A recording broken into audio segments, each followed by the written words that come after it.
단지 8살, 죽음의 그림자가 드리운 아이가 살아남기 위해 선택한 것은 산 사람과의 결합이 아닌 기괴한 혼례였습니다. 천년의 세월 동안 경북의 깊은 산세 속에 숨겨진 금수 가문. 이곳의 남자들은 단 한 명도 10살을 넘기지 못하고 의문의 죽음을 맞이합니다. 가문의 마지막 핏줄인 8살 민준에게도 어김없이 죽음의 기운이 뻗쳐왔습니다. 아이의 피부는 차갑게 식어갔고 밤마다 정체 모를 그림자들이 민준의 방 주위를 맴돌았습니다. 가문의 어른들은 마지막 수단으로 금기시되던 명혼을 결정합니다.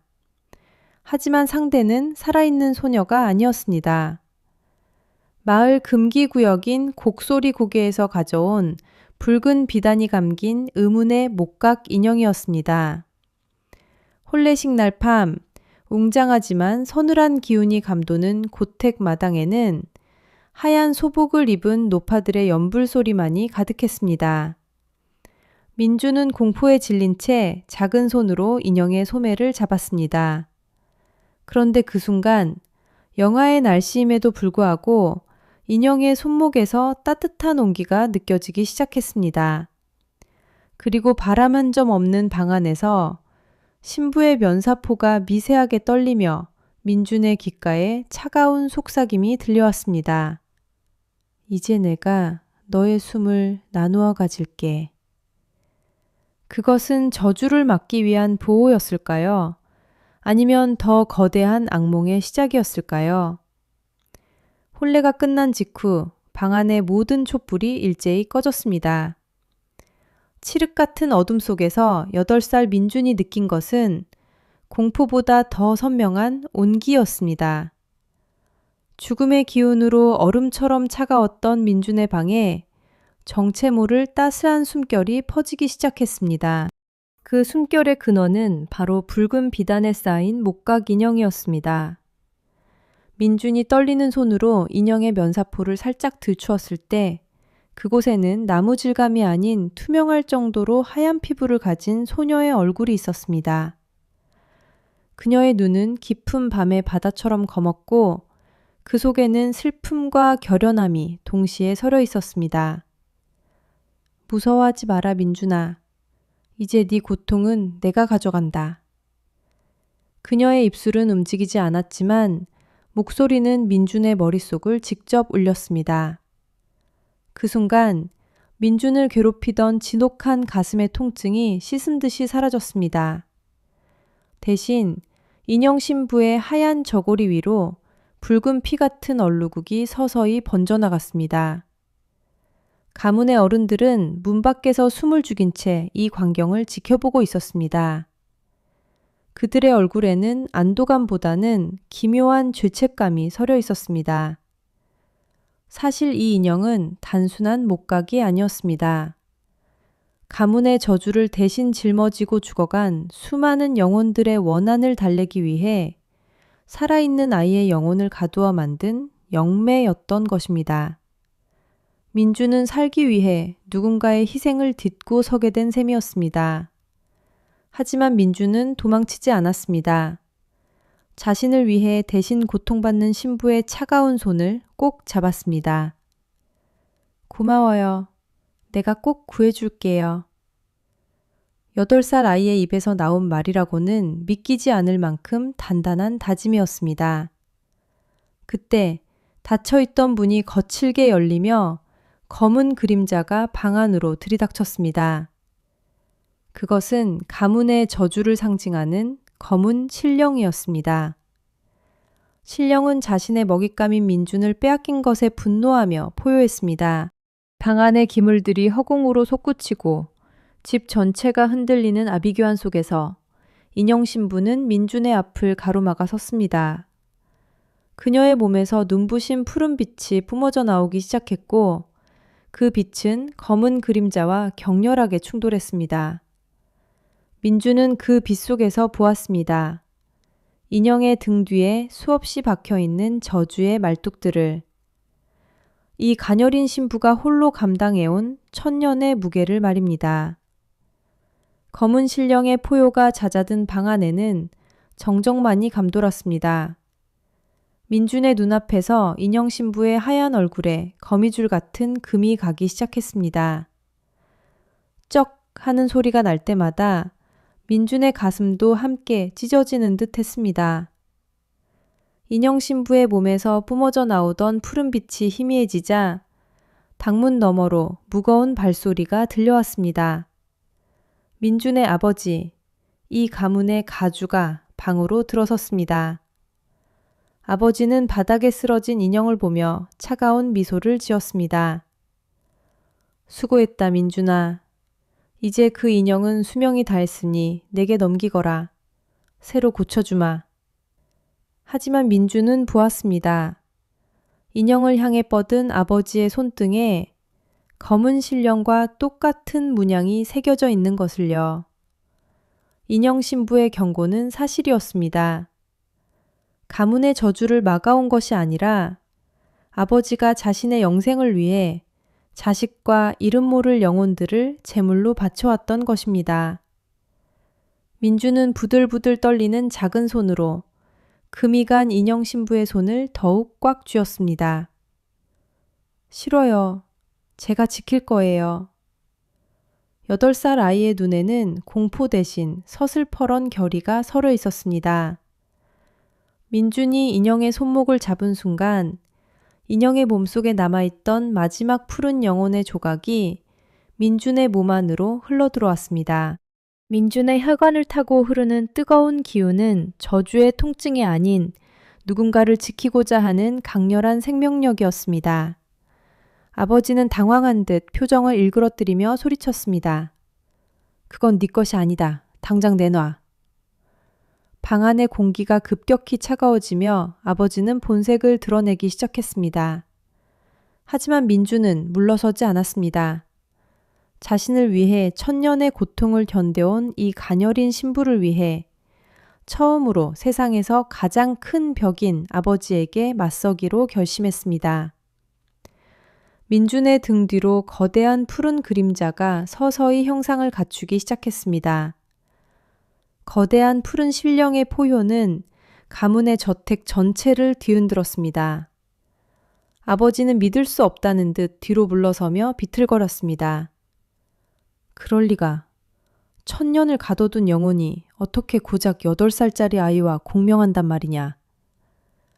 아버지는 일그러진 얼굴로 손을 뻗었고 그의 손가락 끝에서 뿜어져 나온 시커먼 연기는 날카로운 칼날이 되어 민준을 향해 쏟아졌습니다.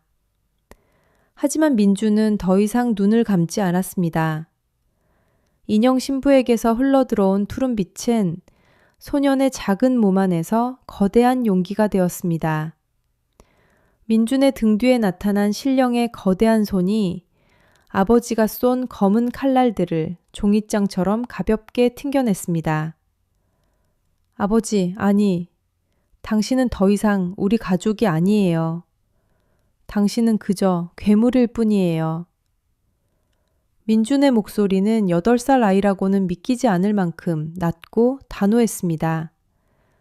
방 안의 공기는 얼어붙을 듯 차가웠지만 민준이 쥐고 있는 인형 신부의 조각난 손에서는 따뜻한 박동이 느껴졌습니다. 그것은 단순한 인형의 심장이 아니라 오랜 세월 이 가문의 저주 속에서 희생되어 온 수많은 아이들의 마지막 의지였습니다. 아버지는 광기에 휩싸여 자신의 가슴을 쥐어뜯었습니다. 그러자 그의 피부 위로 검은 문양들이 살아서 꿈틀대며 징그러운 촉수로 변하기 시작했고 저택의 바닥은 검은 늪처럼 변해 민준의 발을 집어삼키려 했습니다. 이 힘은 내 것이다. 내가 이 가문의 주인이고 내가 곧 신이다. 아버지가 짐승 같은 괴성을 지르며 민준에게 달려드는 순간 바닥에 흩어져 있던 인형의 파편들이 공중에 떠올라 민준의 몸을 감싸는 푸른 갑옷으로 변했습니다. 소녀는 그 순간 깨달았습니다. 인형 신부는 저주를 이어가기 위한 제물이 아니라 이 추악한 가문의 대물림을 끊어내기 위해 스스로를 희생하며 살아남을 아이들을 지켜온 유일한 수호자였다는 사실을요. 민주는 눈을 감고 심장 깊은 곳에서 솟구치는 푸른 빛을 온 힘을 다해 내뿜었습니다. 그 빛은 방 안의 어둠을 갈기갈기 찢어발기며 저택 지하실 깊숙한 곳까지 뻗어나갔습니다. 빛이 닿는 곳마다 아버지가 세워둔 가짜 결계들이 무너져 내렸고 그동안 가문이 숨겨온 가장 끔찍하고도 슬픈 비밀이 서서히 그 모습을 드러내기 시작했습니다. 민준의 발 아래 지실의 천장이 무너져 내리며 엄청난 먼지가 솟구쳤습니다. 먼지 구름이 걷히자 민준의 눈앞에는 믿을 수 없는 광경이 펼쳐졌습니다. 썩지 않은 채 투명한 얼음 속에 갇힌 듯한 진짜 신부의 육신, 그리고 그 주위를 가득 메운 수천 개의 낡은 나무 이름표들. 그것은 지난 1000년간 이 가문의 저주를 유지하기 위해 제물로 바쳐진 아이들의 이름이었습니다. 아버지는 괴성을 지르며 무너진 지하실로 뛰어내렸습니다. 그의 몸에서 뻗어나온 검은 촉수들이 이름표들을 닥치는 대로 부수기 시작했습니다. 이것들은 내 영생의 걸음일 뿐이다. 감히 고귀한 혈통의 비밀을 더럽히지 마라. 하지만 민주는 도망치지 않았습니다. 오히려 그 차가운 이름표 하나를 조심스럽게 집어들었습니다. 그 순간 이름표에 새겨진 아이들의 슬픔과 공포, 그리고 마지막 순간의 간절한 소망이 민준의 가슴 속으로 파도처럼 밀려들어왔습니다. 인형 신부로부터 이어받은 푸른 빛이 민준의 눈동자에서 더욱 강렬하게 타올랐습니다. 민준은 깨달았습니다. 자신이 이 자리에 선 것은 단순히 살아남기 위해서가 아니라 억울하게 죽어간 이 작은 영혼들의 목소리를 대신 전하기 위해서라는 것을요. 당신이 말하는 그 고귀한 혈통은 이 아이들의 피로 세워진 가짜예요. 민준이 얼어붙은 진짜 신부의 손을 잡자 지하실 전체가 푸른 진동으로 공명하기 시작했습니다.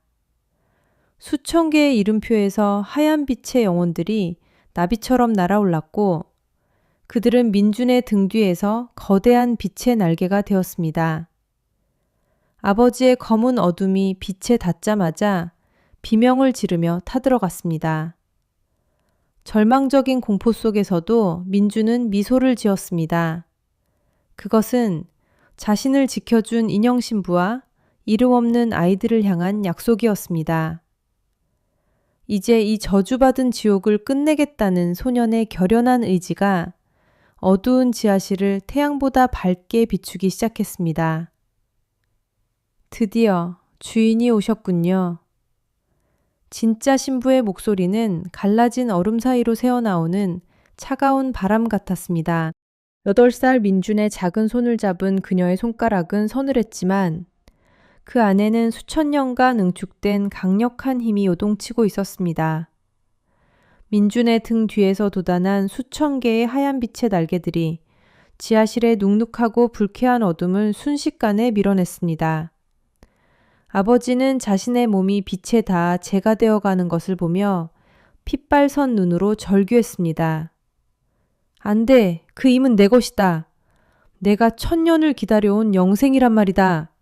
하찮은 어린 놈이 감히. 아버지는 검은 촉수를 휘두르며 마지막 발악을 했지만 민준의 눈에는 더 이상 두려움이 없었습니다. 민준은 자신의 손을 꼭 잡은 신부의 슬픈 눈동자를 깊게 마주보았습니다. 그녀는 이 가문의 부귀영화를 위해 가장 먼저 제물로 바쳐졌던 첫 번째 신부이자 이 모든 잔혹한 저주의 근원이었습니다. 당신을 아프게 한 건 제가 아니지만 이제 제가 당신을 쉬게 해줄게요. 더 이상 아무도 희생되지 않게 할게요. 민준의 진심 어린 말에 신부의 무표정했던 얼굴이 미세하게 떨리더니 투명한 눈물 한 방울이 뺨을 타고 흘러내렸습니다. 그 눈물이 바닥에 닿는 순간 지하실 전체가 거대한 빛의 소용돌이에 휩싸였습니다. 아버지는 비명과 함께 연기처럼 사라졌고 썩어가던 지하 공간은 기적처럼 눈부신 푸른 꽃이 피어나는 환영으로 변해갔습니다. 죽어갔던 아이들의 영혼들이 나비가 되어 민준과 신부 주변을 돌며 축복하듯 노래했습니다. 그것은 증오의 사슬이 끊어지는 해방의 노래였습니다. 민준은 깨달았습니다.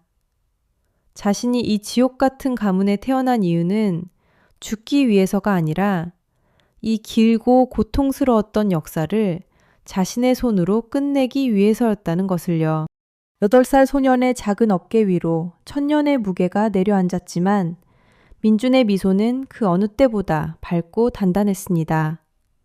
신부의 육신이 서서히 빛의 가루가 되어 흩어지기 시작할 때 그녀는 민준의 귓가에 다가와 아주 작지만 선명한 마지막 비밀을 속삭였습니다. 지하실을 가득 채웠던 눈부신 빛이 서서히 잦아들고 나비가 되어 날아간 영혼들의 잔향만이 차가운 공기 속에 머물렀습니다. 8살 민주는 텅 빈 지하실 한가운데 서서 자신의 작은 손바닥을 내려다보았습니다. 방금 전까지 그 손을 맞잡았던 첫 번째 신부의 온기는 사라졌지만 그녀가 남긴 마지막 한마디는 민준의 뇌리에 날카로운 파편처럼 박혀 있었습니다. 이 집안의 심장은 아직 멈추지 않았다. 너의 가장 가까운 곳에서 숨을 죽이고 있단다. 민준은 비틀거리는 걸음으로 지하실 계단을 올라왔습니다. 아버지가 사라진 저택은 기괴할 정도로 고요했습니다.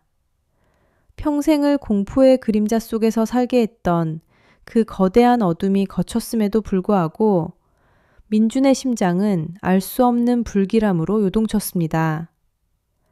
거실로 들어선 민준의 눈에 가장 먼저 들어온 것은 평소와 다름없이 단정한 한복 차림으로 차를 내리고 있는 유모 할머니였습니다. 그녀는 민준이 태어날 때부터 곁을 지켰고 아버지가 민준을 제물로 바치려 할 때마다 몰래 눈물을 훔치며 민준을 감싸주었던 유일한 안식처였습니다. 하지만 오늘 그녀의 뒷모습은 평소와는 달랐습니다. 그림자가 마치 살아있는 괴물처럼 벽을 타고 길게 늘어져 있었고 그녀가 찻잔을 내려놓는 손길에는 일말의 동요도 없었습니다. 민준이 떨리는 목소리로 물었습니다. 할머니, 다 끝났어요? 아버지는 사라졌고 신부님도 하늘로 가셨어요. 그런데 왜 제 마음은 이토록 차가운 걸까요? 유모는 천천히 고개를 돌려 민준을 바라보았습니다. 평소의 인자한 눈빛 대신 그 안에는 깊이를 알 수 없는 거대한 심연이 자리 잡고 있었습니다. 그녀의 소매 끝이 살짝 거쳐졌을 때 민준은 보았습니다. 그녀의 손목에 새겨진 첫 번째 신부의 목에 있던 것과 똑같은 붉은 표식을. 그것은 저주를 이어가는 자, 즉 가문의 관리자임을 증명하는 낙인이었습니다. 유모는 낮게 읊조렸습니다. 민준아, 이 가문의 부귀영화는 단순히 신부들의 희생만으로 유지된 것이 아니란다. 누군가는 그 원한을 먹이고 다독이고 다시 분노하게 만들어야 했지. 네 아버지는 그저 꼭두각시였을 뿐이야. 민준은 깨달았습니다. 진정한 악은 소리를 지르며 위협하는 자가 아니라 가장 따뜻한 미소 뒤에 숨어 저주의 씨앗을 돌보던 이였다는 것을요. 민준의 등 뒤에서 다시 한번 하얀 날개가 희미하게 빛을 내기 시작했습니다. 이것은 이제 단순한 생존을 위한 투쟁이 아니었습니다. 자신을 사랑해 주었던 유일한 사람마저 저주의 일부였다는 잔혹한 진실 앞에서 8살 소녀는 다시 한번 영혼의 검을 뽑아 들어야만 했습니다. 할머니를 용서하고 싶었어요. 하지만 이제 알아요. 당신을 멈추는 것이 제가 할 수 있는 마지막 사랑이라는 걸요. 민준의 눈에서 투명한 눈물이 흘러내려 바닥에 닿자 저택 전체가 거대한 진동과 함께 울부짖기 시작했습니다. 피눈물을 흘리는 저택의 벽면은 마치 살아있는 거대한 짐승의 내장 속에 들어와 있는 듯한 착각을 불러일으켰습니다. 유모의 기괴한 웃음소리는 천장을 타고 흘러내려 민준의 귓가에 날카로운 이명으로 박혔습니다. 평생을 어머니처럼 따랐던 유모. 아버지가 매를 들 때면 작은 몸을 던져 자신을 감싸주던 그 따뜻한 품이 사실은 저주를 키워낸 인큐베이터였다는 사실에 민준의 세계는 무너져 내렸습니다. 민준아, 울지 마라. 이 피는 네가 이어받을 권세의 증표란다. 이 집안의 기둥마다 박힌 영혼들이 너를 영생으로 이끌 거야. 유모의 한복 소매에서 검은 연기가 뿜어져 나오더니 곧이어 수십 명의 원혼들이 형체를 갖추기 시작했습니다. 그들은 과거에 민준의 신부로 간택되어 목숨을 잃었던 어린 소녀들이었습니다. 창백한 얼굴, 생기를 잃은 눈동자들. 하지만 민준은 도망치지 않았습니다. 오히려 그들을 향해 천천히 한 걸음을 내디뎠습니다. 민준의 등 뒤에서 피어난 하얀 나비의 날개가 지하실의 어둠을 밀어내며 찬란한 빛을 뿜어냈습니다. 할머니, 아니, 가문의 파수꾼이여. 당신이 말한 두기 영화가 이 아이들의 눈물 위에 세워진 것이라면 저는 그것을 부수겠습니다. 민준의 작은 손이 허공을 가르자 첫 번째 신부가 남겼던 영혼의 검이 실체화되었습니다. 유모의 눈에 처음으로 당혹감이 스쳤습니다. 8살 아이의 몸에서 뿜어져 나올 수 없는 성자와도 같은 압도적인 기운 때문이었습니다. 저택의 진동은 더욱 거세졌고 바닥의 타일들이 하나둘씩 뒤집히며 그 밑에 숨겨져 있던 거대한 심장, 가문의 저주를 지탱하는 지옥의 핵이 박동하기 시작했습니다. 쿵쿵, 쿵쿵. 그 소리는 마치 민준의 심장 박동과 공명하는 듯 했습니다. 유모는 비명을 지르며 달려들었습니다. 그녀의 손톱은 이미 짐승의 발톱처럼 길어져 있었습니다. 안 돼. 이 저주가 멈추면 나도, 너도, 우리 가문도 모두 먼지가 된다. 하지만 민준은 눈을 감았습니다. 증오가 아닌 슬픔으로, 파괴가 아닌 구원의 마음으로 검을 내리쳤습니다. 빛의 검이 유모의 가슴을 관통하는 순간 유모의 일그러진 얼굴이 잠시 예전에 인자했던 모습으로 돌아왔습니다. 그녀는 핏빛 눈물을 흘리며 작게 속삭였습니다. 고맙다 민준아. 나를 이 영원한 감옥에서 꺼내줘서. 유모의 몸이 하얀 가루가 되어 흩어지려는 찰나 지하실 바닥이 완전히 무너지며 거대한 심연의 아가리가 열렸습니다. 지하실 바닥이 무너져 내리며 민준은 끝없는 심연 속으로 추락했습니다. 하지만 두려움보다는 기묘한 평온함이 그를 감쌌습니다.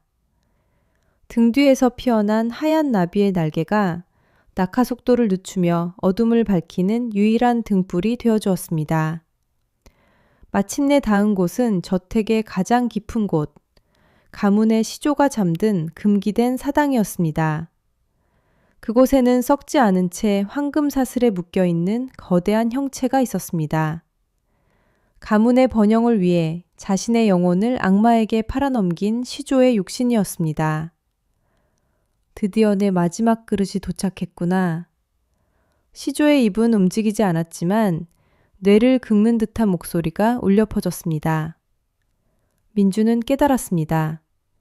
8살에 치러야 했던 그 기괴한 결혼식은 자신을 살리기 위한 방편이 아니라 시조의 부활을 위해 가장 순수한 영혼을 제물로 바치는 의식이었음을 말입니다. 주변에는 역대 신부들의 유골이 산처럼 쌓여 있었습니다. 그러나 민준은 떨지 않았습니다.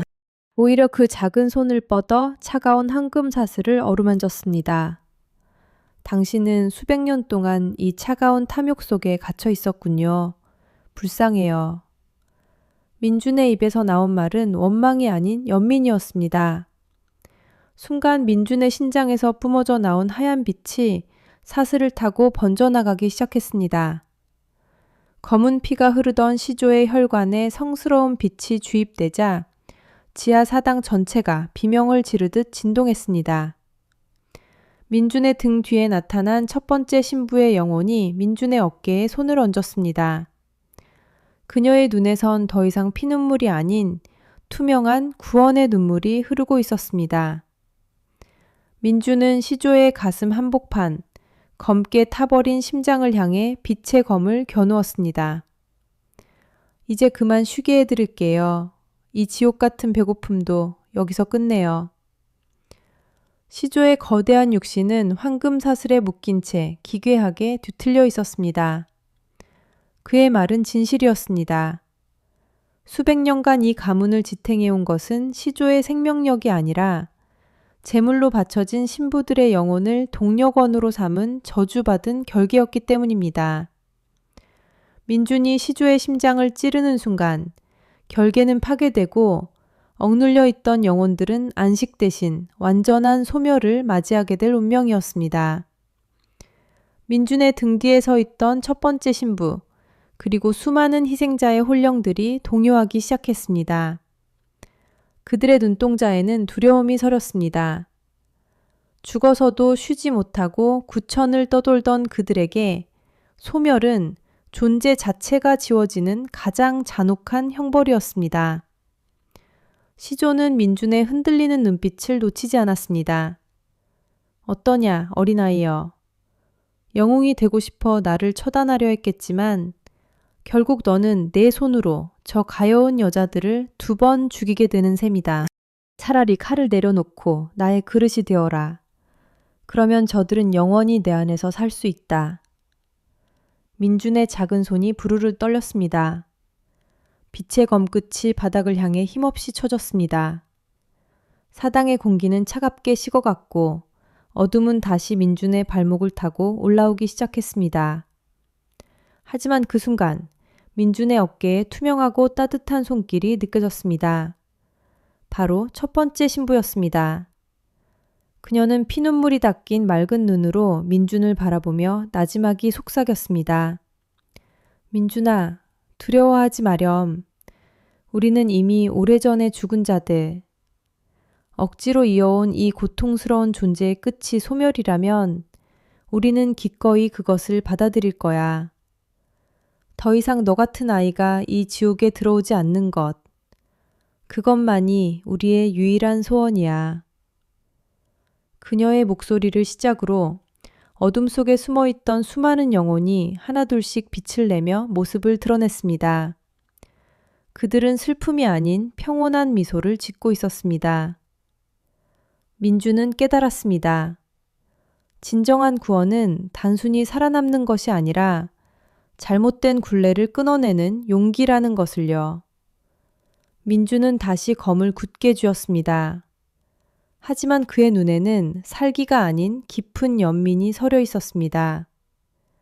민준은 시조의 심장을 겨누는 대신 자신의 심장을 향해 빛의 에너지를 집중시켰습니다.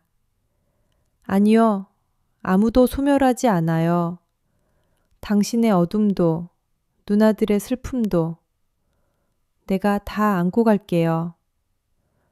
민준의 몸에서 뿜어져 나온 하얀 빛이 사당 전체를 휘감았습니다. 그것은 파괴의 빛이 아니라 정화의 빛이었습니다.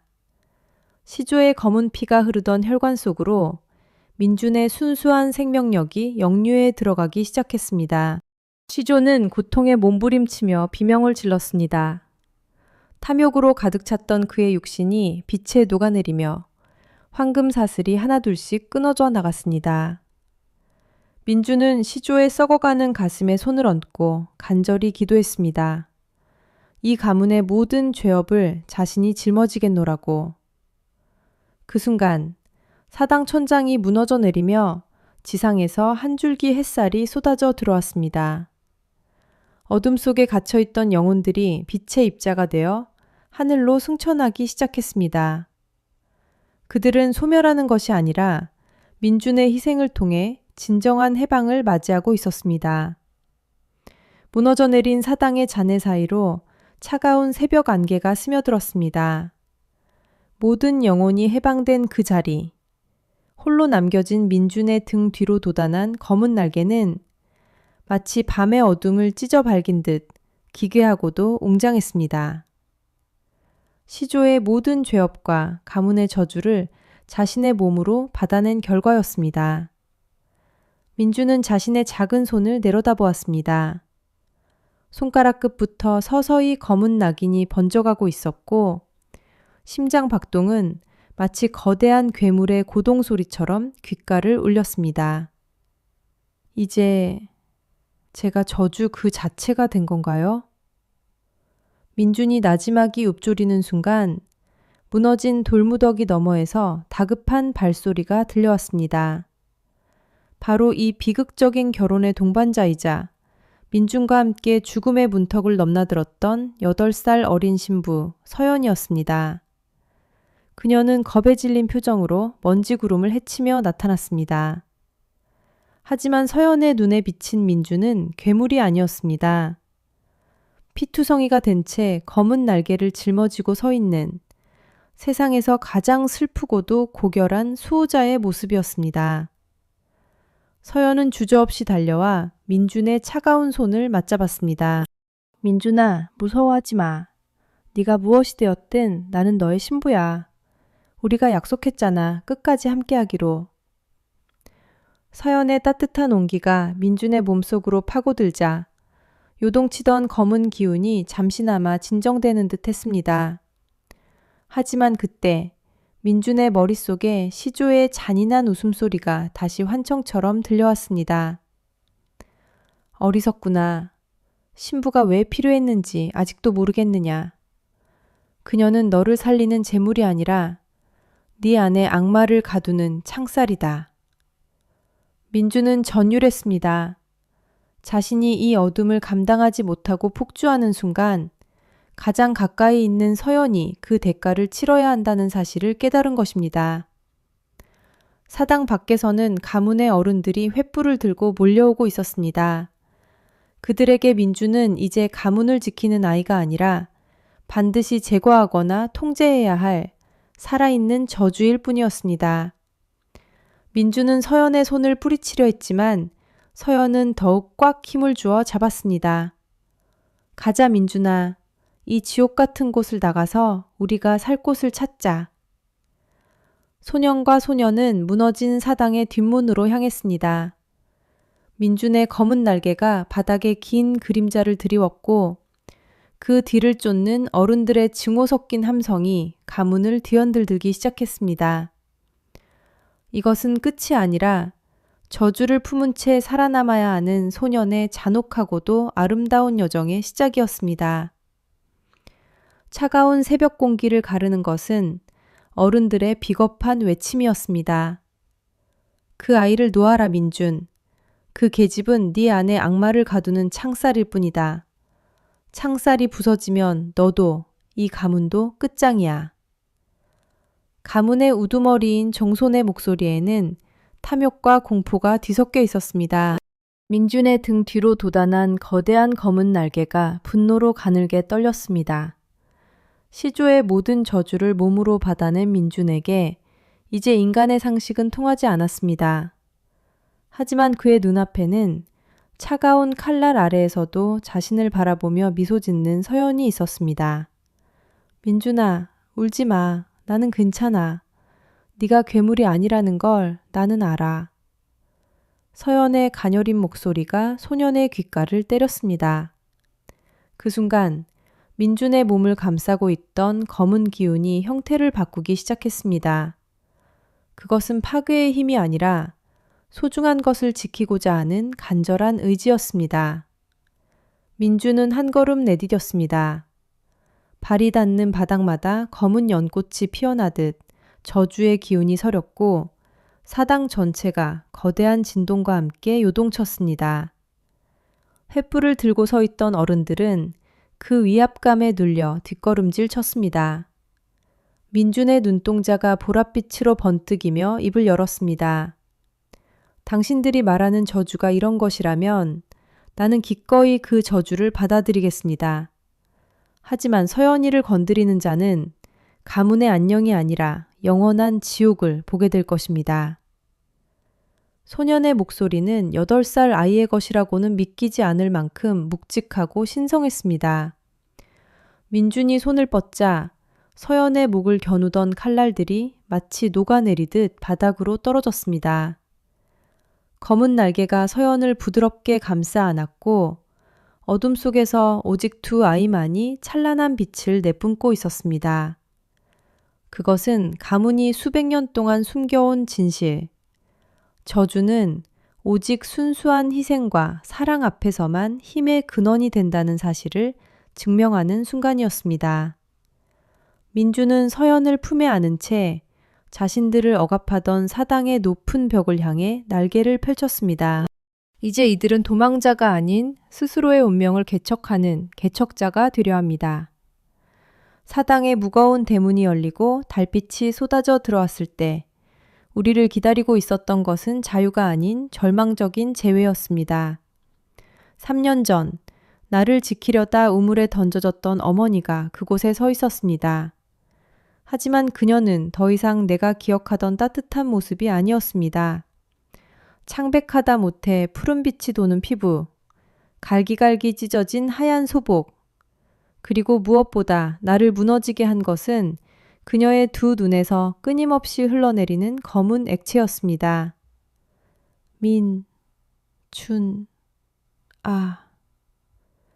갈라진 틈 사이로 새어나오는 바람소리 같은 목소리가 제 이름을 불렀습니다. 서연이를 감싸 안은 제 날개가 파르르 떨렸습니다. 뒤에서는 가문의 어른들이 저주받은 여자가 돌아왔다 며 비명을 질렀고 앞에는 죽음에서 돌아온 어머니가 길을 막고 있었습니다. 저는 본능적으로 깨달았습니다. 어머니는 가문의 금지된 주술로 인해 영혼마저 저주에 귀속된 수문장이 되어버린 것이었습니다. 어머니의 검은 눈물이 바닥에 닿을 때마다 땅이 부식되며 검은 연기가 피어올랐습니다. 하지만 저는 도망치지 않았습니다. 서연이의 손을 더욱 꽉 쥐며 어머니에게 다가갔습니다. 엄마, 나예요. 민준이에요. 제 보랏빛 눈동자에서 눈물이 고였습니다. 그 순간 무표정하던 어머니의 얼굴이 고통으로 일그러졌습니다. 가문의 어른들이 뒤에서 주문을 외우자 어머니의 몸이 제 의지와 상관없이 공중에 떠올라 날카로운 손톱을 세우고 저를 향해 돌진했습니다. 사당 전체가 비명과 파괴의 소리로 가득 찼습니다. 하지만 저는 공격하지 않았습니다. 대신 거대한 검은 날개를 활짝 펴서 어머니를 부드럽게 감싸 안았습니다. 엄마, 이제 그만 쉬어도 돼요. 제가 다 끝낼게요. 소년의 몸에서 뿜어져 나오는 순수한 빛의 기운이 어머니의 검은 눈물을 정화하기 시작했습니다. 증오와 탐욕으로 점철된 가문의 저주가 아들의 진심 어린 사랑 앞에서 균열을 일으키는 순간이었습니다. 어머니의 차가웠던 체온이 아주 잠깐 예전처럼 따뜻하게 느껴졌습니다. 그녀의 검은 눈물이 투명한 이슬로 변해 제 뺨을 적셨습니다. 어머니는 희미한 미소를 지으며 제 귀에 속삭였습니다. 민준아, 산속의 거대한 느티나무를 찾아가렴. 그곳에 이 저주를 끝낼 진짜 열쇠가 있다.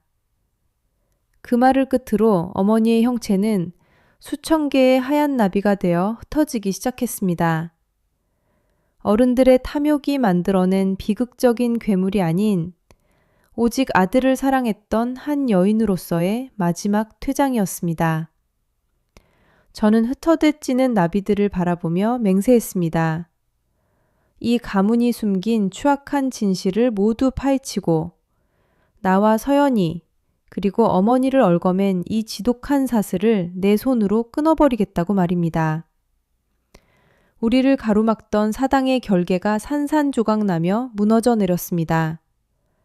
사당을 가득 채웠던 하얀 나비들이 밤공기 속으로 흩어지자 발치에는 어머니가 남긴 낡은 비단 주머니만이 처량하게 놓여 있었습니다. 떨리는 손으로 주머니를 열어젖힌 순간 저와 서연이는 숨을 쉴 수조차 없었습니다. 그 안에서 나온 것은 가문의 후계자만이 가질 수 있는 흑룡의 옥패였습니다. 하지만 8년 전 제 아버지가 실종될 때 함께 사라졌던 이 옥패는 이미 원래의 영롱한 빛을 잃은 채 씻기지 않는 검붉은 핏자국으로 얼룩져 있었습니다.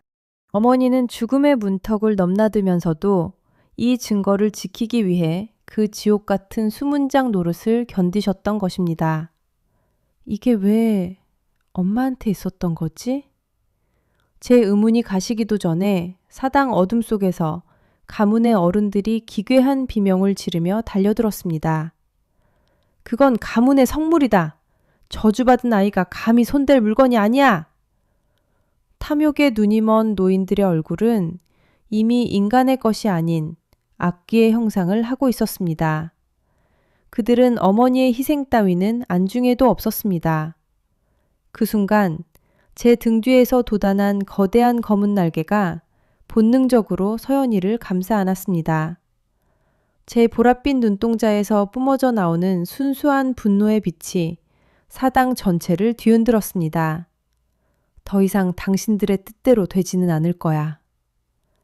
저는 어머니의 마지막 유언을 떠올렸습니다.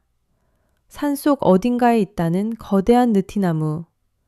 그곳에 이 모든 비극을 끝낼 열쇠가 있습니다. 저는 옥패를 품에 소중히 갈무리하고 서연이의 작은 손을 꽉 잡았습니다. 우리는 피비린내 나는 가문의 사당을 뒤로하고 누구도 살아 돌아오지 못했다는 금지된 숲을 향해 달리기 시작했습니다. 발목을 잡아끄는 원혼들의 손길과 차가운 안개 속에서도 제 가슴 속엔 어머니가 남겨준 마지막 온기가 불꽃처럼 타오르고 있었습니다. 이것은 도망이 아닙니다. 이 추악한 가문의 뿌리를 뽑아버리기 위한 진실의 여정입니다. 서연이의 떨리는 손에 힘이 들어가는 것이 느껴졌습니다.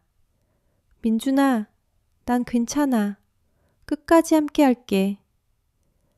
8살 소년과 소녀의 발걸음이 저주로 물든 대지를 딛고 희망의 심연으로 향했습니다. 심장이 터질 듯한 정적 속에서 안개가 서서히 걷히자 거대한 느티나무 아래 서 있는 그림자가 명확해졌습니다. 그는 한때 우리 가문의 가장 충직한 집사였으나 금기를 어겼다는 이유로 생매장 당했다던 한 노인이었습니다. 도련님, 결국 여기까지 오셨군요. 그의 목소리는 쇳소리가 섞인 듯 거칠었지만 그 안에는 묘한 슬픔과 안도감이 서려 있었습니다. 저는 본능적으로 서연이를 제 등 뒤로 숨기며 흑룡의 옥패를 꽉 쥐었습니다. 제 보랏빛 눈동자가 경계의 빛을 내뿜자 한 노인은 천천히 무릎을 꿇었습니다. 그 옥패의 핏자국은 원망이 아니라 이 가문을 지키려 했던 당신 아버님과 어머님의 마지막 기도입니다. 노인의 설명에 따르면 8살 소년인 제가 서연이와 혼인해야만 했던 이유는 단순히 애군을 막기 위함이 아니었습니다. 서연이의 가문은 대대로 이 땅의 노여움을 달래는 진혼의 혈통이었고 제 가문은 그 힘을 훔쳐 부귀영화를 누리려 했던 약탈의 혈통이었던 것입니다. 두 아이의 결합은 가문의 저주를 이어가려는 어른들의 음모인 동시에 역설적으로 그 저주를 정화할 수 있는 유일한 열쇠였습니다. 이 숲은 산자를 거부하지만 진실을 품은 자에게는 길을 열어줍니다. 한 노인이 품 안에서 작은 호리병을 꺼내 느티나무 뿌리에 붓자 땅이 요동치기 시작했습니다. 수천 년은 좋게 넘었을 거대한 뿌리들이 마치 살아있는 뱀처럼 꿈틀대며 좌우로 갈라졌고 그 사이로 끝을 알 수 없는 지하 계단이 모습을 드러냈습니다. 차갑고 습한 공기가 발밑에서 올라왔지만 이상하게도 서연이의 손은 따뜻했습니다. 민준아, 무서워하지 마. 네 옆엔 내가 있잖아. 8살 소녀의 용기 있는 한마디가 제 가슴속 두려움을 태워버렸습니다. 저는 더 이상 도망치는 아이가 아니었습니다. 어머니가 지켜준 목숨, 아버지가 남긴 옥패, 그리고 서연이와의 약속을 지키기 위해 저는 스스로 어둠 속으로 걸어 들어가기로 결심했습니다. 우리는 한 노인의 배웅을 받으며 가문의 가장 깊고 추악한 비밀이 잠들어 있는 지하 재단으로 향하는 계단을 한 칸씩 밟아 내려갔습니다. 위에서 내려다보는 가문의 어른들의 비명소리가 멀어질수록 제 안의 검은 날개는 더욱 강인하게 펼쳐졌습니다. 지하 재단의 공기는 폐가 얼어붙을 정도로 차가웠지만 아버지를 마주한 제 심장은 불덩이처럼 뜨거워졌습니다. 얼음 속에 갇힌 아버지는 미동조차 없었지만 그 형형한 눈빛만은 살아있었습니다. 서연이가 조심스럽게 제 손을 잡으며 속삭였습니다. 민준아, 봐. 아버님 주위에 흐르는 건 저주가 아니라 우리를 기다려온 기도의 힘이야. 서연이의 말대로 얼음 수정 표면에는 금색의 고대 문자들이 흐릿하게 명멸하고 있었습니다. 그것은 가문을 약탈했던 어른들이 걸어놓은 봉인이자 아버지가 스스로를 가두어 저주의 폭주를 막고 있었던 최후의 방어선이었습니다. 제가 한 발자국 다가가자 아버지가 갇힌 얼음에서 보랏빛 안개가 피어올랐습니다. 그 안개 속에서 환영처럼 과거의 진실이 보이기 시작했습니다. 지상에서 우리를 핍박하던 큰아버지는 사실 인간이 아니었습니다. 가문의 탐욕이 빚어낸 그림자 괴물이 아버지의 외피를 뒤집어 쓰고 군림하고 있었던 것입니다. 아버지는 그 괴물에게 영혼을 뺏기지 않기 위해 스스로를 결빙시켰고 서연이의 가문만이 이 봉인을 풀 수 있다는 것을 알고 저를 서연이와 혼인시키려 했던 것이었습니다. 도련님, 옥패를 얼음 위에 올리세요. 한 노인의 외침에 저는 망설임 없이 피로 물든 흑룡의 옥패를 차가운 얼음에 갖다 대었습니다. 제 보랏빛 눈동자에서 눈물이 한 방울 떨어져 옥패에 닿는 순간 거대한 얼음 수정에 거미줄 같은 금이 가기 시작했습니다. 쩌적 소리가 재단의 고요를 깨트리며 울려 퍼졌고 눈부신 광채가 지하를 가득 채웠습니다. 아버지는 서서히 자유를 되찾고 있었지만 그와 동시에 지상에 있던 그림자 괴물의 단발마 같은 비명소리가 지하시설 전체를 뒤흔들었습니다. 진동으로 인해 천장에서 돌가루가 떨어졌고 서연이는 제품으로 파고들었습니다. 저는 결심했습니다. 이제는 보호받는 아이가 아니라 이 비극적인 연대기를 끝내 가문의 진정한 주인이 되겠다고 말입니다. 얼음이 완전히 조각나며 무너져 내릴 때 아버지는 힘겹게 손을 뻗어 제 뺨을 만지셨습니다. 미안하다, 나의 아들아. 그리고 고맙구나. 아버지의 온기가 느껴지는 그 찰나, 재단 너머 어둠 속에서 수백 개의 붉은 눈들이 우리를 향해 빛나기 시작했습니다. 아버지가 저를 어루만지던 그 따뜻한 온기가 채 가시기도 전에 재단 주위의 공기가 기괴하게 뒤틀리기 시작했습니다. 놈들이 온다. 아버지는 각혈을 하면서도 저를 자신의 등 뒤로 밀어내려 하셨지만 저는 오히려 한 걸음 더 앞으로 나아갔습니다. 8살 소년의 작은 몸이었지만 제 안에 흑룡의 피가 끓어오르고 있었습니다.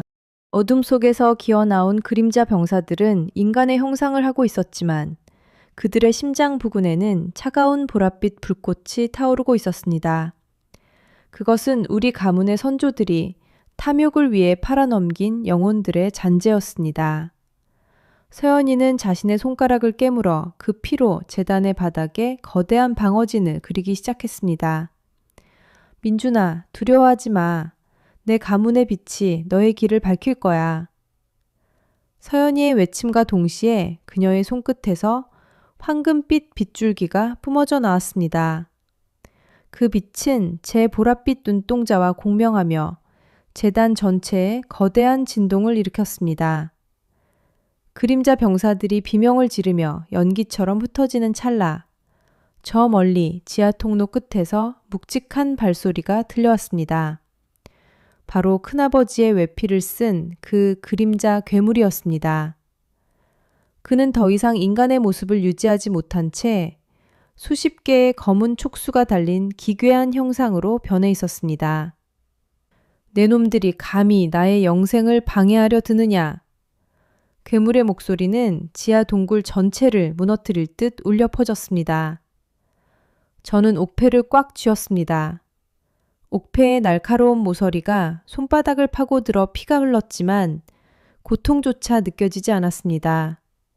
오히려 그 고통이 저를 더 뚜렷하게 깨어있게 만들었습니다.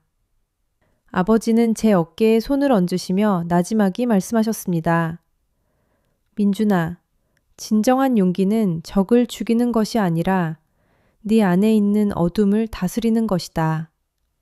그 순간 제 몸 주변으로 보랏빛과 황금빛이 뒤섞인 신비로운 오라가 감돌기 시작했습니다.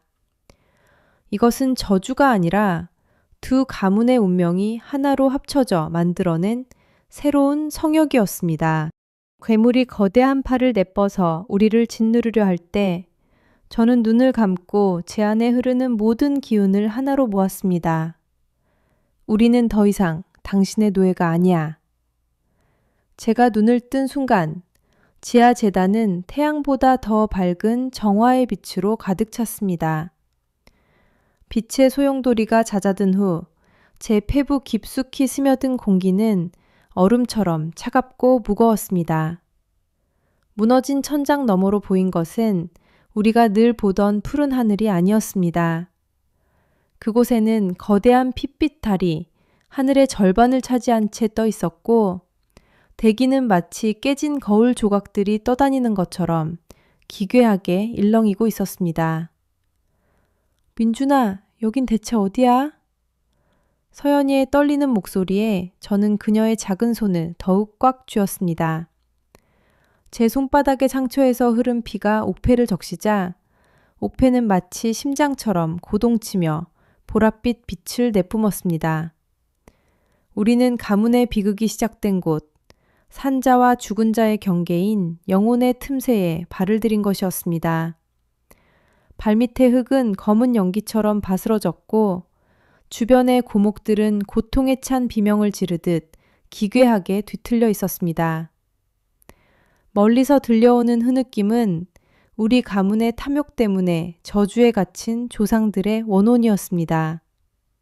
하지만 제 곁에 선 서연이의 몸에서 뿜어져 나오는 온화한 황금빛이 저를 따뜻하게 감싸 안았습니다. 8살 아이의 몸으로는 감당하기 힘든 거대한 공포가 몰려왔지만 제 안의 흑룡의 피는 오히려 차갑게 가라앉으며 날카로운 감각을 깨웠습니다. 우리가 이 세계를 정화하지 못하면 저주는 영원히 반복될 거야. 저는 저도 모르게 어른스러운 목소리로 말했습니다. 아버지는 제단 옆에 쓰러진 채 마지막 남은 기력을 다해 저희를 바라보고 계셨습니다. 그분의 눈에는 슬픔과 미안함, 그리고 마지막 희망이 교차하고 있었습니다. 그때 뒤틀린 대지 위로 거대한 그림자가 드리워졌습니다. 그것은 아까의 괴물과는 차원이 다른 존재, 우리 가문의 원죄가 형상화된 침묵의 목격자였습니다. 수백 개의 눈을 가진 그 거대한 형체는 저의 존재를 부정하듯 압도적인 위압감을 쏟아냈습니다. 하지만 저는 물러서지 않았습니다. 서연이를 돌아보며 저는 나지막이 약속했습니다. 걱정 마, 서연아. 네가 나의 빛이라면 나는 너를 지키는 가장 강한 어둠이 될게. 제 말이 끝남과 동시에 제 눈동자는 인간의 것이 아닌 찬란한 황금빛 흑룡의 눈으로 변하기 시작했습니다. 그 괴물, 침묵의 목격자는 우리 가문이 수백 년간 쌓아온 탐욕과 죄악이 뭉쳐진 거대한 그림자였습니다. 수백 개의 눈동자 속에는 억울하게 죽어간 이들의 비명과 배신당한 영혼들의 눈물이 소용돌이치고 있었죠. 그 압도적인 위압감 앞에 제 8살 소년의 육체는 금방이라도 바스러질 듯 떨렸습니다. 하지만 제 손을 잡은 서연이의 온기는 차가운 얼음장 같던 제 혈관에 뜨거운 불꽃을 지폈습니다. 민준아, 넌 혼자가 아니야. 서연이의 낮은 속삭임이 영혼의 틈새를 울렸고 그 순간 제 안에 흥룡의 피가 폭발하듯 끓어올랐습니다. 제 눈동자는 인간의 영역을 벗어나 찬란한 황금빛으로 물들었습니다. 침묵의 목격자가 저를 향해 거대한 그림자 손을 뻗었을 때 저는 도망치는 대신 정면으로 맞섰습니다. 제 몸에서 뿜어져 나온 검은 기운은 서연이의 황금빛과 뒤섞여 거대한 소용돌이를 만들어냈습니다. 그것은 파괴의 힘이 아니었습니다. 그것은 가문의 어두운 역사를 정화하고 억눌린 영혼들을 달래는 용서의 빛이었습니다. 괴물의 눈들이 하나둘씩 감기기 시작했고 대기를 가득 채웠던 비명소리는 잔잔한 흐느낌으로 변했습니다. 나는 당신들의 탐욕을 잊지 않겠습니다. 나는 오직 이 사람을 지키기 위해 이 힘을 쓰겠습니다. 제 선언이 끝나자 괴물의 본체인 거대한 그림자가 서서히 무너지며 입을 열었습니다. 그래, 네가 바로 우리가 기다려온 저주를 끊어낼 진짜 주인이구나. 괴물이 사라진 자리에는 투명한 구슬 하나가 남겨졌습니다. 그것은 가문의 첫 번째 저주가 시작된 기원의 파편이었습니다. 제가 그 파편을 손에 쥐는 순간 주변의 풍경이 급격히 일렁이며 뒤바뀌기 시작했습니다. 영혼의 틈새가 무너지고 있었던 것입니다. 저는 서연이를 품에 꼭 안았습니다. 무너지는 공간 너머로 누군가의 그림자가 우리를 지켜보고 있다는 사실을 알지 못한 채 말입니다. 무너지는 허공 속에서 서연이를 껴안은 제 팔에 힘을 주었습니다. 등 뒤로 느껴지는 시선은 얼음처럼 차가웠지만 이상하게도 적애보다는 깊은 슬픔이 서려 있었습니다. 기원의 파편이 제 손바닥 안에서 요동치며 강렬한 빛을 내뿜었고 순식간에 시야가 하얗게 멀어지더니 저희는 가문의 금지된 구역인 지하사당 한복판에 쓰러져 있었습니다. 매캐한 향냄새와 함께 어둠 속에서 서서히 모습을 드러낸 그림자. 그것은 괴물이 아니었습니다. 낡고해진 붉은 홀레복을 입은 채 눈물을 흘리고 있는 한 여인이었습니다. 그녀는 바로 500년 전 이 가문의 탐욕을 위해 제물로 바쳐졌던 최초의 신부였습니다. 그녀는 떨리는 손을 뻗어 제 뺨을 어루만졌습니다. 8살 소년의 몸으로는 감당하기 힘든 거대한 슬픔이 제 영혼으로 직접 흘러들어왔습니다. 드디어 증오가 아닌 용서의 빛을 가진 아이가 나타났구나. 그녀의 목소리는 수만 번의 계절을 견뎌낸 고목처럼 갈라져 있었지만 그 안에는 따스한 축복이 담겨 있었습니다. 제 안에 흥룡의 피가 다시금 황금빛으로 요동치기 시작했습니다. 저는 깨달았습니다. 제가 이 8살의 나이에 서연이와 혼례를 올려야 했던 진짜 이유는 단순히 죽음을 피하기 위함이 아니었습니다. 그것은 가장 순수한 시절의 사랑으로 가문의 썩어버린 뿌리를 정화하기 위한 유일한 통로였던 것입니다. 서연이가 제 손을 잡으며 조용히 고개를 끄덕였습니다. 우리는 더 이상 저주받은 아이들이 아니었습니다. 우리는 이 가문의 기나긴 어둠을 끝내 빛의 계승자였습니다. 최초의 신부는 저에게 낡은 서책 한 권을 건네며 미소 지었습니다. 하지만 그 평화도 잠시 사당 밖에서 가문 어른들의 거친 발소리와 함께 탐욕에 찌든 고함이 들려오기 시작했습니다. 서책의 책장을 넘기는 제 손끝이 미세하게 떨렸습니다. 8살 소년의 작은 가슴은 금방이라도 터질 듯 요동쳤고 옆에 서 있던 서연이는 제 차가워진 손을 더욱 꽉 쥐어주었습니다. 이건 말도 안 돼. 아버지의 이름 옆에는 기괴한 문양과 함께 계약자 라는 단어가 선명하게 새겨져 있었습니다. 가문의 저주를 끝내기 위해 평생을 바치셨던 아버지가 사실은 저주를 유지하기 위한 어둠의 거래를 하셨던 것일까요? 배신감과 혼란이 밀려오는 그때 사당의 육중한 돌문이 굉음과 함께 부서져 내렸습니다. 자욱한 먼지 속에서 나타난 것은 눈이 뒤집힌 가문의 어른들이었습니다. 그들의 얼굴은 탐욕으로 흉측하게 일그러져 있었고 손에는 주술이 걸린 시퍼런 칼날들이 들려 있었습니다. 그 아이의 심장을 바쳐라. 그러면 우리 가문은 영원한 부와 불멸을 누릴 것이다. 큰아버님의 광기 어린 목소리가 사담 안을 울렸습니다.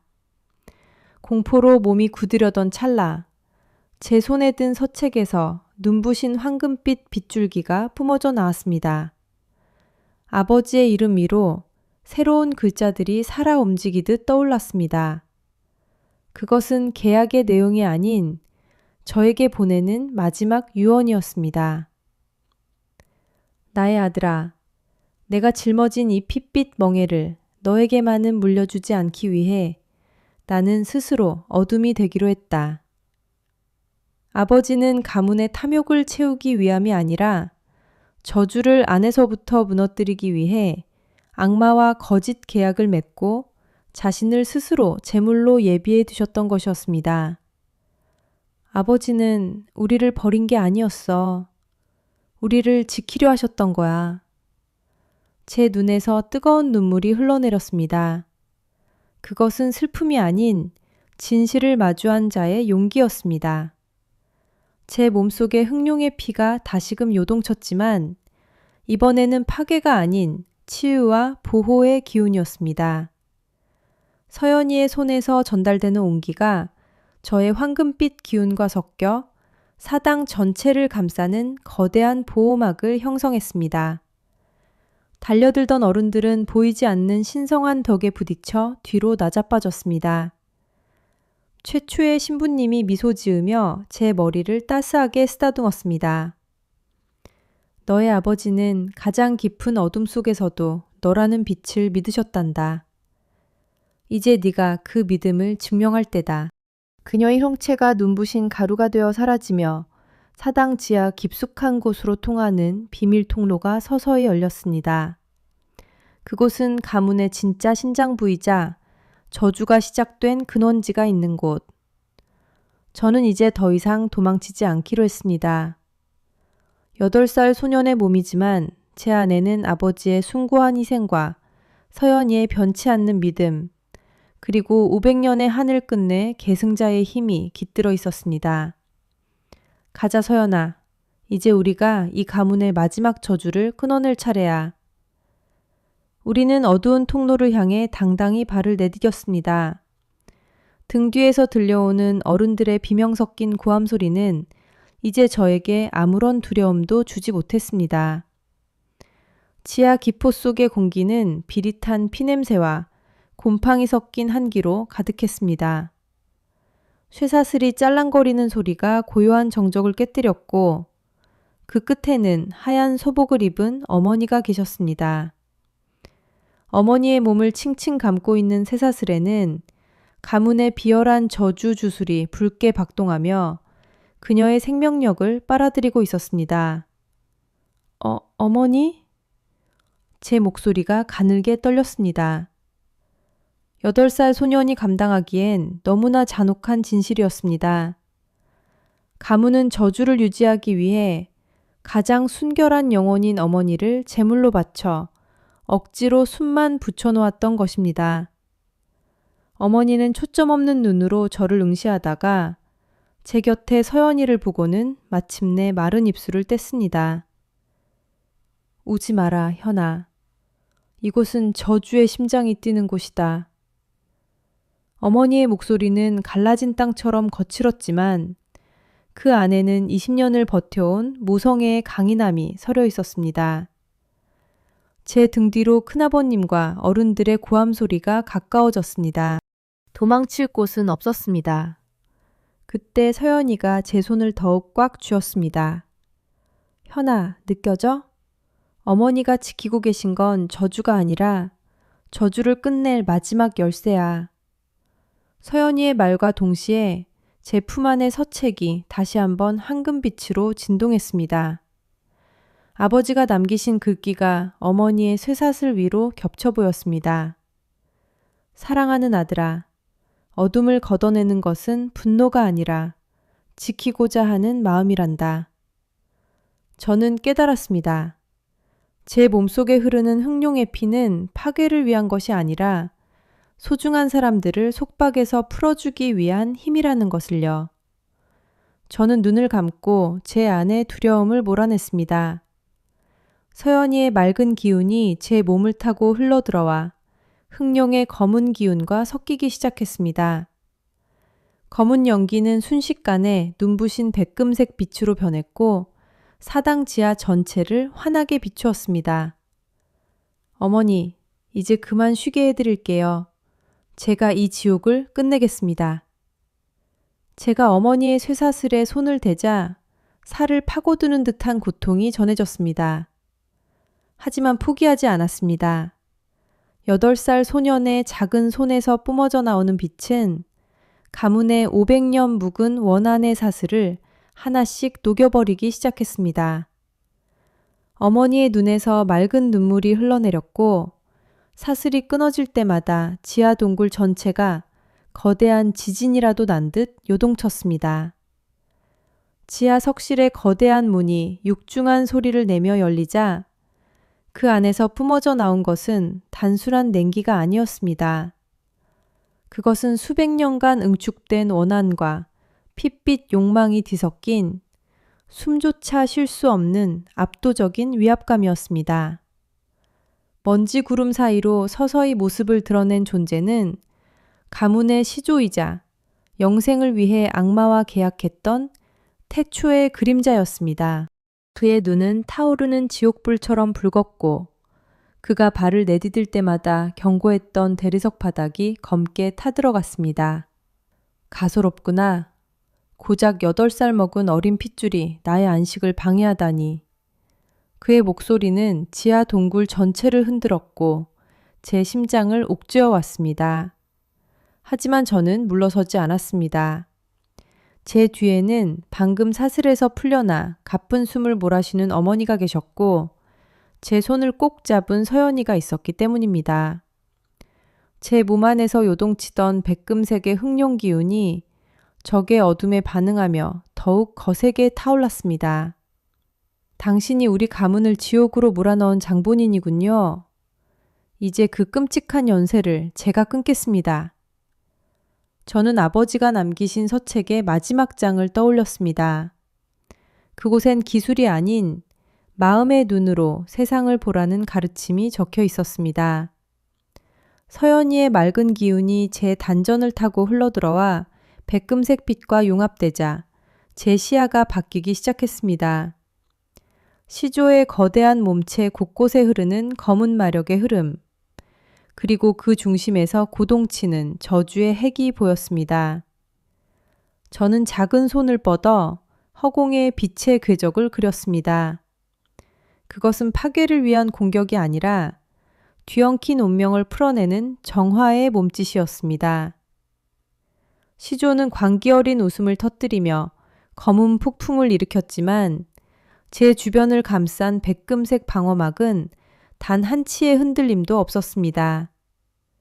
어머니, 서연아, 나에게 용기를 줘.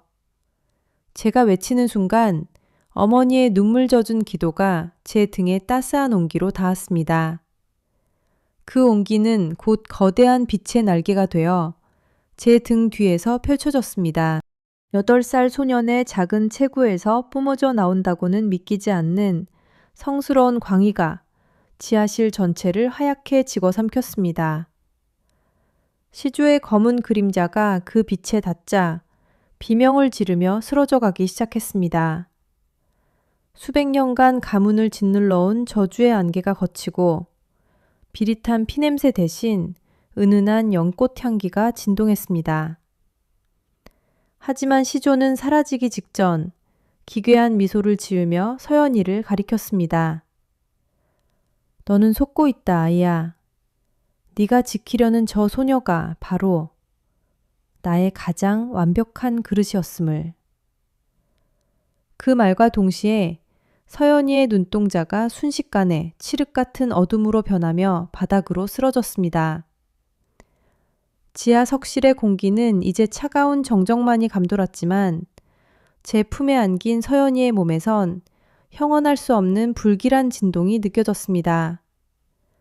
방금 전까지 시조를 소멸시켰다고 믿었던 백금색의 광희는 서연이의 몸속에서 뿜어져 나오는 검은 안개에 잠식당하고 있었습니다. 어머니는 비명을 지르며 뒤로 물러나셨고 저는 떨리는 손으로 서연이의 차가운 뺨을 감싸 쥐었습니다. 서연아, 정신 차려. 이건 네가 아니야. 하지만 그녀의 입술 사이로 흘러나온 것은 서연이의 목소리가 아닌 여러 겹으로 겹쳐진 기괴한 영혼들의 통곡 소리였습니다. 서연이의 피부 위로 거미줄 같은 검은 혈관들이 돋아나기 시작했고 그 혈관들은 마치 살아있는 생물처럼 꿈틀거리며 그녀의 심장을 향해 뻗어나갔습니다. 아버지가 남기신 서책의 구절이 머릿속을 스쳤습니다. 가장 강력한 저주는 육체가 아닌 영혼의 가장 깊은 유대 속에 숨어든다. 저는 깨달았습니다. 시조는 소멸한 것이 아니라 자신을 파괴할 유일한 존재인 저를 무너뜨리기 위해 제가 가장 소중히 여기는 서연이의 영혼 속으로 도망친 것이었습니다. 8살 소년인 제가 감당하기엔 너무나 가혹한 운명이었습니다. 하지만 저는 포기할 수 없었습니다. 서연이는 저를 살리기 위해 기꺼이 제 신부가 되어 이 지옥 같은 가문에 발을 들인 아이였습니다. 저는 제 단전에 남은 마지막 백금색 기운을 쥐어짜냈습니다. 그것은 파괴의 힘이 아닌 생명을 지탱하는 치유의 기였습니다. 제 손바닥에서 뿜어져 나온 빛이 서연이의 가슴에 닿자 검은 기운과 백금색 빛이 격렬하게 충돌하며 불꽃을 일으켰습니다.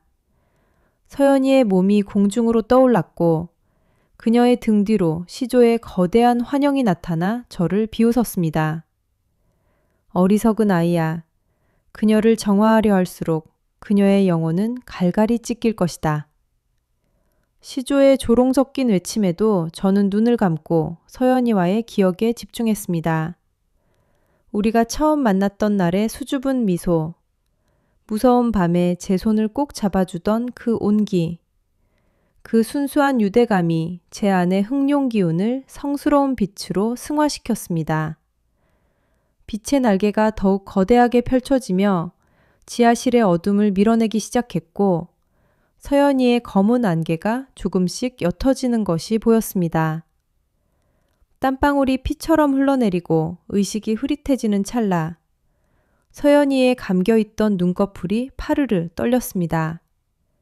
그리고 그녀의 입술이 아주 작게 움직였습니다. 도와줘. 내 안에 무언가 다른 문이 있어. 지하석실의 차가운 바닥 위에서 서연이를 붙잡고 있던 제 의식은 서서히 현실을 이탈하여 그녀의 내면 세계로 빨려 들어갔습니다. 그곳은 칠흑 같은 어둠과 눈부신 백금색 광희가 격렬하게 소용돌이치는 혼돈의 공간이었습니다. 서연이가 말했던 황금색 문은 그 소용돌이의 중심에서 위험 있게 서 있었고 문의 표면에는 우리 가문의 문장인 흥룡이 금방이라도 튀어나올 듯 꿈틀거리고 있었습니다. 하지만 그 문을 칭칭 감고 있는 것은 시조의 사념이 만들어낸 끈적이고 검은 핏줄기들이었습니다. 이것만 걷어내면 서연이를 구할 수 있어. 저는 8살 아이의 작고 떨리는 손을 뻗었습니다. 제 손끝이 문에 닿는 순간 전신을 찢는 듯한 고통과 함께 수천 년간 쌓인 가문의 원혼들이 지르는 비명이 귓가를 때렸습니다. 시조의 비웃음 소리가 허공에 울려 퍼졌습니다. 어리석구나. 그 문을 여는 대가는 네 영혼의 소멸이다. 하지만 저는 멈추지 않았습니다. 서연이가 저를 위해 흘렸던 눈물, 추운 겨울밤 저를 따뜻하게 안아주던 온기, 그리고 우리가 나누었던 함께 살아가자는 약속이 제 단전에 남은 마지막 빛의 불씨를 지폈습니다. 제 손에서 뿜어져 나온 대금색 기운이 문의 검은 핏줄기들을 태우기 시작하자 황금색 문이 육중한 소리를 내며 조금씩 열리기 시작했습니다. 문틈 사이로 쏟아져 나온 것은 공포가 아니었습니다.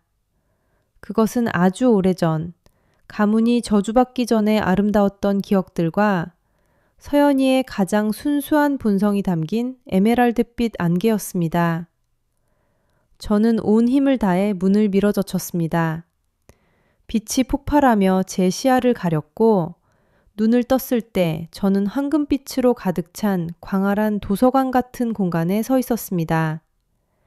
그곳의 책장에는 우리 가문의 모든 역사가 기록되어 있었고 정중앙에는 서연이가 어린아이의 모습으로 웅크린 채 울고 있었습니다. 그런데 그녀의 머리 위로 떠 있는 거대한 모래시계 속에는 모래 대신 검은 피가 흐르고 있었고 이제 단 몇 방울만이 남아 있었습니다. 이것이 서연이의 남은 수명임을 본능적으로 깨달은 저는 그녀에게 달려갔습니다. 서연아, 내가 왔어. 이제 무서워하지 마. 제가 그녀의 어깨에 손을 올린 순간 서연이가 고개를 들었습니다. 하지만 그녀의 눈동자는 이미 황금색으로 변해 있었고 입술에서는 전혀 예상치 못한 목소리가 흘러나왔습니다. 도련님, 문을 열면 안 됐어요. 이 문은 저주를 가둔 문이 아니라 진짜 재앙을 깨우는 문이었거든요. 도서관의 바닥이 거대한 아가리처럼 벌어지며 태초의 어둠이 치솟았습니다. 서연이의 눈에서 흐르는 황금색 눈물은 바닥에 닿자마자 타오르는 불꽃이 되어 지식의 책들을 집어삼켰습니다. 문을 연 대가는 너희 둘의 영혼뿐만이 아니다. 이 땅의 모든 생명이 나의 재물이 되리라. 시면 속에서 나타난 괴수는 우리 가문의 시조조차 두려워했던 업보의 포식자였습니다. 서연이의 몸은 공중에 붕 뜬 채 금방이라도 부서질 듯 빛나고 있었고 그녀의 자아는 점점 그 거대한 어둠 속으로 잠식되어 갔습니다. 저는 공포로 사지가 마비될 것 같았지만 8살 소년의 작은 심장은 역설적으로 더 뜨겁게 고동쳤습니다. 이것이 저주라면 내가 그 저주의 반을 가져가겠어. 저는 서연이에게 달려가 그녀의 차가운 손을 맞잡았습니다. 우리를 이어주던 혼례의 붉은 실이 환영처럼 나타나 백금색으로 타오르기 시작했습니다. 시주의 사념은 비명을 질렀습니다. 미쳤느냐? 아이의 몸으로 신의 저주를 나눠 갖겠다고? 하지만 저는 멈추지 않았습니다. 서연이의 눈동자에 비친 제 모습은 더 이상 겁쟁이 어린아이가 아니었습니다. 제 영혼의 절반이 서연이의 내면으로 흘러들어가자 거대한 모래시계 속에 검은 피가 멈추고 에메랄드빛 생명력이 차오르기 시작했습니다. 빛과 어둠이 충돌하며 도서관 전체가 진동했고 괴수의 포효는 고통 어린 비명으로 바뀌었습니다. 서연이의 입술이 가늘게 떨리며 다시 원래의 목소리가 들렸습니다. 도련님, 왜 이렇게까지 당신의 생명이 타버리고 있어요. 저는 미소 지었습니다. 이것은 단순한 생존을 위한 결혼이 아니었습니다. 누군가를 지키고 싶다는 순수한 의지가 수천 년을 이어온 증오의 사슬을 끊어내는 유일한 열쇠였음을 저는 깨달았습니다. 우리의 영혼이 하나로 공명하며 방출된 거대한 빛의 파동이 심연의 괴수를 압도하려는 찰나 도서관의 가장 높은 곳에서 굳게 닫혀 있던 마지막 금서가 스스로 펼쳐지기 시작했습니다. 금서에서 뿜어져 나온 붉은 안개는 단순히 시야를 가리는 연기가 아니었습니다. 그것은 수천 년간 이 가문의 지하에 억눌려 있던 조상들의 기억이자 원망이자 동시에 간절한 염원이었습니다. 서연이와 제가 맞잡은 손 사이로 그 거대한 기억의 파편들이 폭풍처럼 밀려들었습니다. 도서관의 바닥을 집어삼켰던 업보의 포식자는 비명을 지르며 뒤로 물러났습니다. 그 괴수의 정체는 외부의 악마가 아니었습니다. 바로 우리 가문이 영생과 불을 위해 희생시켰던 수많은 생명들의 고통이 응집된 결정체였습니다. 8살 소년인 제 몸은 그 거대한 진실의 무게를 견디지 못하고 터져버릴 것 같았지만 제 영혼의 절반을 품은 서연이의 생명력이 저를 지탱해 주었습니다. 도련님, 보이나요? 저 괴수의 눈동자 속에 갇힌 아이들의 영혼이. 서연이의 목소리가 제 뇌리에 직접 울려 퍼졌습니다. 그렇습니다. 우리 가문은 아이들의 순수한 생명력을 제물로 삼아 번영을 유지해왔던 것입니다. 그리고 그 저주를 끝내기 위해 저와 서연이가 마지막 제물로 선택된 것이었습니다. 하지만 우리는 죽지 않았습니다. 오히려 서로의 영혼을 공유함으로써 가문 역사상 단 한 번도 존재하지 않았던 완전한 합의를 이뤄냈습니다. 저는 제 안에 차오르는 에메랄드빛 생명력을 한계치까지 끌어올렸습니다. 그 빛은 포식자의 검은 그림자를 정화하기 시작했습니다. 괴수의 포효는 점차 어린아이들의 울음소리로 변하더니 이내 눈부신 나빗대가 되어 도서관 하늘로 흩날렸습니다. 금서의 페이지가 거세게 넘어가며 마지막 문장이 황금색으로 빛났습니다. 낡은 시는 죽고 새로운 시조가 강림하리라. 서연이의 머리카락이 은빛으로 변하고 제 이마에는 가문의 문장이 아닌 생명과 죽음을 동시에 다스리는 새로운 낙인이 새겨졌습니다. 우리는 더 이상 저주에 희생되는 아이들이 아니었습니다. 이 비극적인 연쇄를 끊어낸 유일한 집행자가 된 것입니다. 도서관 전체가 환희에 찬 진동을 내며 무너지기 시작했고 그 파편 사이로 태초의 빛이 쏟아져 내렸습니다. 서연이가 미소 지으며 저를 끌어안았습니다. 이제 우리가 이 가문의 주인이 되어 모든 것을 되돌릴 시간이에요. 하지만 그 순간 무너지는 잔해 사이로 믿을 수 없는 그림자가 보였습니다.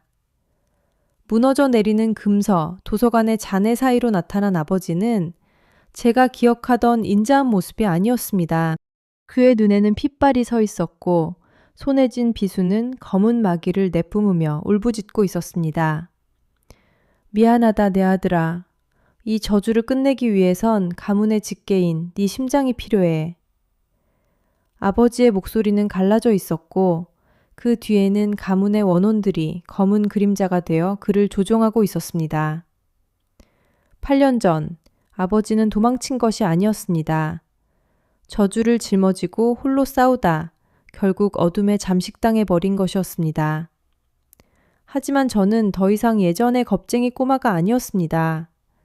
제 곁에는 제 영혼의 절반이자 저를 지탱해주는 서연이가 있었습니다. 서연이가 제 손을 더욱 꽉 쥐며 속삭였습니다. 도련님, 증오가 아닌 연민으로 마주하세요. 저 칼날은 아버님을 옥죄는 사슬일 뿐이에요. 저는 한 걸음 앞으로 나아갔습니다. 이마에 새겨진 새로운 시조의 낙인이 눈부신 에메랄드 빛을 내뿜었습니다. 아버지가 휘두른 비수가 제 가슴 턱 밑까지 다가온 순간 저는 피하는 대신 아버지를 따뜻하게 끌어안았습니다. 그건 가문의 수천 년 역사상 그 누구도 시도하지 않았던 용서의 행위였습니다. 아버지, 이제 쉬어도 돼요. 우리가 끝낼게요. 제 몸에서 뿜어져 나온 정화의 빛이 아버지의 몸을 감쌌고 비수는 가루가 되어 흩날렸습니다. 아버지의 눈에서 검은 눈물 대신 맑은 눈물이 흘러내렸습니다. 가문을 지탱하던 낡은 기둥들이 완전히 무너져 내리고 어둠의 근원이었던 업보의 심장이 산산조각 났습니다. 태양의 첫 줄기 빛이 도서관의 폐허를 비추자 억눌려 있던 수만 개의 영혼들이 나비가 되어 하늘로 날아올랐습니다. 아버지는 원래의 평온한 모습으로 돌아와 미소 지으며 먼지가 되어 사라졌습니다. 그것은 소멸이 아닌 진정한 해방이었습니다. 서연이와 저는 폐허 위에 서서 서로를 바라보았습니다. 이제 우리는 저주받은 아이들이 아닌 새로운 생명의 시대를 열어갈 주인이 되었습니다. 가문의 성벽은 무너졌지만 그 자리엔 이제 슬픔 대신 희망의 꽃이 피어날 것입니다. 우리는 맞잡은 손을 놓지 않은 채 길고 길었던 어둠의 터널을 지나 눈부신 세상 밖으로 첫 발을 내디뎠습니다. 이것은 한 가문의 비극적인 끝이 아닌 진정한 인간다움을 되찾은 한 소년과 소녀의 위대한 시작이었습니다.